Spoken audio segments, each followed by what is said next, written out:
Onivia, League of Legends highlights. Something that we know a little bit more and most certainly will be difficult to deal with, especially past the level 6 mark. And again, we need Bard. some sort of setup here for Red side invade, enemy red buff invade. So they're going to have to mix things up a little bit. They will walk into the enemy team, but still confident to step forward. For JJ leaping in. Big Pantheon level 1, Conquer already proc. That's going to be first blood. TL fans love to see it. Have they lost a game yet when they started with a level 1 like this, Frosco? I don't think so. 100% when you go for the level 1 invade. And now the Senna no. is really making sense to me right there as it's back-to-back snares into Core JJ picking up the first blood. Having that early CC, it feels like a very practiced maneuver, very coached, very telegraphed and planned out. Gemini so far behind, chasing him off of camps. And again, because Brox has started Raptor and Krug and is now on his red buff, those camps will be spawning very early. I just think that there's a world here where TL, if they play out this early game pretty passively and like no more kills or skirmishing, although as I say that, Core JJ's sprinting at Gemini, you could see like a 2-level, 3-level difference between the junglers Broxa and Gemini soon. Yeah, and luckily the balance team has already taken down Pantheon early game a little bit, but this is disgusting. They just killed Koala. Core JJ is level 2 and has a support item. He's 1v1 in Lee Sin's in the jungle. He's one-tapping Bards. This man, Swifty Boost Pantheon now running out of base into the mid lane, ready to make a play as Gemini and PK team up just to get Gemini some farm back here. Impact sitting pretty comfortably in that lane, already an 11 CS advantage on the bottom side. It's getting even worse. Look at Core JJ. Machi. He's still level 2. He's just hunting for He doesn't even Gemini. have the level 3 ability that lets him get away with all this stuff. Oh no. Mission. It's time to run. He's going to choose who he dies to, and he's opted to die to Jensen and Broxa.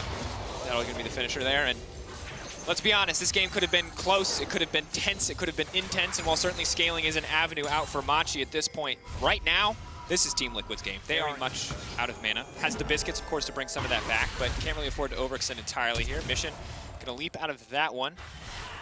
Doesn't look like he's probably already used the ulti a few times. That's why he's not comfortable using the stacks there, but it looks like they'll finally fade away, and he can ult out to safety on that one. Now the engage coming into the bottom side, Tactical potentially in trouble, but Core JJ now looking to turn it. Not a lot of mana left, but he's still got enough for the piercing darkness. We'll step forward, and again, Machi trying to find plays, trying to find something, but ending up empty-handed. Trying to brute force something through the lane phase, but Tactical and Core JJ just make him hit a brick wall, and even 3v2 in this situation will get the wave to crash and a nice back for themselves. And Broxa, now that he knows where Gemini is, can take the Raptor camp. You can see that PK's been pulled. You can also maybe try to take the Kassadin, but PK is going to be able to do a lot of damage here, Ornn-based damage. Pretty disgusting. The Sleep now coming in. The Shen could be coming in as well. They're going to let that one nap, and now they're going to follow through, and that's going to be it. Top lane dead as well. And again, no matter what Machi tried to do, Team Liquid have been one step ahead this entire game. And Core JJ is about to get on it too. They're looking for a dive. Impact. Binding's going to connect, but the Shen can just taunt for the wall. They're immediately going to leap onto the Kassadin. Mission has no mana. That's going to be it. Jen's going to pick up that one on the backside, and Core JJ now running to safety. Impact potentially in trouble here, getting lower and lower. Pull the blade through. No, instead flash out to safety. Priority that he has in top and mid. And the lead's not getting any smaller, Roscoe. And the wards, while they will spot out Broxa doing this, there's really no tools to contest. PK can't really do much in the individual one-for-one trades. It's only going to get harder when the Titanic Hydra starts to come through. Also, optimizing for this much armor early on is maybe a little questionable. Fine, I guess, in the context of 1v1. Not quite as good when the jungler wants to rear his head on the top side of the map, but that's going to be a big ult in the mid lane. It happened so fast we couldn't even catch it. Just the tail end of what's happening here in the game. Certainly, these big blue bars will tell you all you need to see. Okay, but you can see it coming. They've got Koala, he's got ultimate. This is it. This is their moment for Machi to maybe get something back. Impact. Still pretty tanky. Is he close enough to the wall to find the stun? Kick back through. Impact is going to get locked up and should get taken down here. Gemini going to find that kill. That's the start for Machi. We're on the board. He's got stones, that boy, staying under that tower as long as he did. Was it Bruce or was it Koala that was hulking out? Yeah. TL saw Koala. They don't have any information, I believe, of where Lee Sin is, and they decide not to risk it. Instead, Broxa continuing his power farm, 102 CS. The thing is, 66. There aren't a lot of wrong choices for TL right now. They got lots of options. There's lots of options. Formerly mediocre choices are now good choices because of the lead that they're bringing to the table.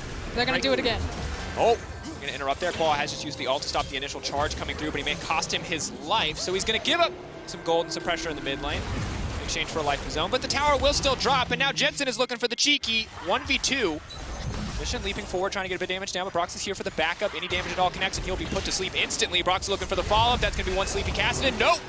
Now he's going to go to sleep, and now the finish comes through. TL, again, Jensen Unstoppable tells you everything you need to know. And you can see it written on Mission's face right there. Sits back in size. And so much pressure to bot side. Bruce and Quilla were like, peace! We can't defend that tower! All they've got is tried this 4-man dive onto Impact. This is Machi's moment. This is the play that they have because bot lane is owned by TL. Taunt already coming through. The kickback, though, not quite going the way that they wanted to go, but ooh, gonna predict the flash coming in from Impact, and maybe they can finish this one, but that's Spirit's Refuge. That's the Bard ult now coming in. They are gonna be able to finish that kill. It costs them damn near everything, but that's at least something back for Machi. Oh, yeah. TL just continuing to push forward. They'll give up a tower. They're going to break tier 2 mid here. Of course, things are only going to get more difficult for Machi as we move forward, because we're now going to see the Umbral Glaive come out from Pantheon on top of the sweepers, and there will essentially be no safe space left for Machi. They are praying for Team Liquid to take an early inhibitor so they can at least get some gold back. And the really big issue is going to be these lane assignments, as I'll hold it though, because TL may be looking for some picks right before they fall to Infernal. Don't think Machi are going to expose themselves, and so Machi should just wave the white flag here, give away the Infernal. They're not in a position to try to fight for this one. So back to my lane assignment point. You have Kassadin, and he's 0-4-0. He has a really nice necklace. It's got a good pendant, some nice shoes. Catalyst. Look, yeah. Now he's got a little stick. It's not great for him. He needs a while. Veil. The long-range Bard or Ashe ultimates are less and less viable. You'd have to sync them. Again, that Spider Sense from TL, or excuse me, Impact. He's shadowing underneath his bot lane. Because again, what Machi are hunting for is, yeah, you have the Edge of Night, but you're looking for Bard ultimate into Ashe Arrow. But it's just a really hard puzzle for Machi to solve. I don't... The Pantheon, the Global of the Shen, TP's mashed on the opposite side. And that's the thing. It's also the fact that Mission and Ornn are going to push like pretty slowly in these side lanes. But also, if you do play the side lanes, all those globals that you just talked about. That's going to be the lockup. That's going to be the follow-up CC. Big ulti to finish. Tactical going to find one. They're going to look to make it two as the Scat of the Week goes across the backside. Bruce is next. Core JJ out for blood, and PK now running for the hills. Brox off to the side, 1v1ing the Kassadin. Not a good sign for Machi. TL taking their time with this one, but it's feeling like a done deal. Yep, Impact also holding the tower aggro right there. Unfortunately, the wave isn't big enough to them, so TL... Oh, no. Herald into top inhib. You got it that one. This time the timing is right, however, but still, without anyone there to hit the backside of that Herald, it's going to be tough. Also, meanwhile, mid lane, that tower is also falling down. The thing is that TL have snowballed this game so incredibly out of control. That's a 3 for NA and EU here. If you're a Machi or Suning fan, if you're a Machi fan, you're having a real bad day. That's true. It's a rough day. A fly flew into your coffee. Your toast was burnt. Oh, it's not. It's not good. The toast was so burnt. You didn't even get real butter. You got that fake stuff. You got margarine. They say you can't believe it's not butter. You can believe it's not butter. Broxa can't believe it's not over already. The kills are now coming through. Koala gonna get taken out here. The Ignite to finish it off. Will get burned down. Core JJ now on a killing spree. 3-0-5. Only 2 deaths on the team, and they're coming in from Impact, and it took 4 members from Machi both times to do it. Impact and the rest of TL could look to end the game right here. A small amount of risk in that proposition, but with PK getting locked up now, not so much anymore. That's all the engage options down, all eyes on Mission, but he doesn't really have the damage to close this one out. TL, though, running out of minions quickly. Will be able to grab at least 1 tower. Stun now going in. Core JJ gonna have to back off of that one. Maybe, just maybe, Mission can start to turn this one. Have they overstayed? Bruce stepping forward, slowly chipping away, slowly whittling them down, but that's gonna be Sleepy, and that's gonna be a tactical leaping forward, but he will get taken down by the Kassadin. Gemini on the backside, Koala coming forward, big ult going down. Core JJ locked up. Kassadin most certainly will fall here. Spear going in. Core JJ living for way too long, with the shutdown will come in. TL will now back off. Okay, Gemini making right now level 15.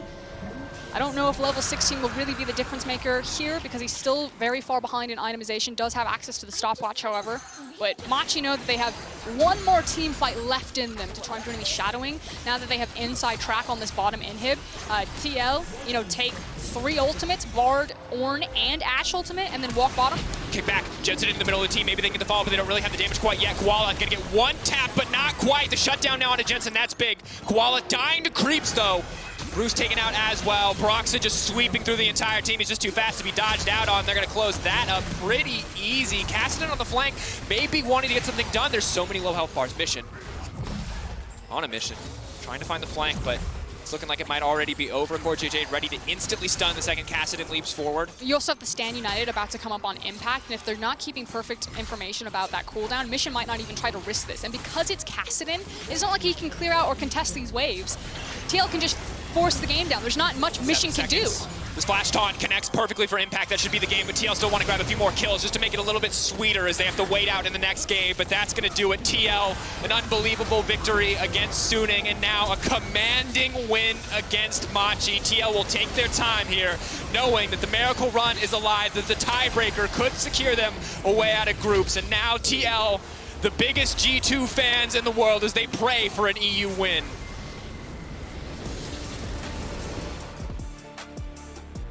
Outside of losing to G2 and the second time around, TL have done everything in their power to set themselves up to walk out of groups.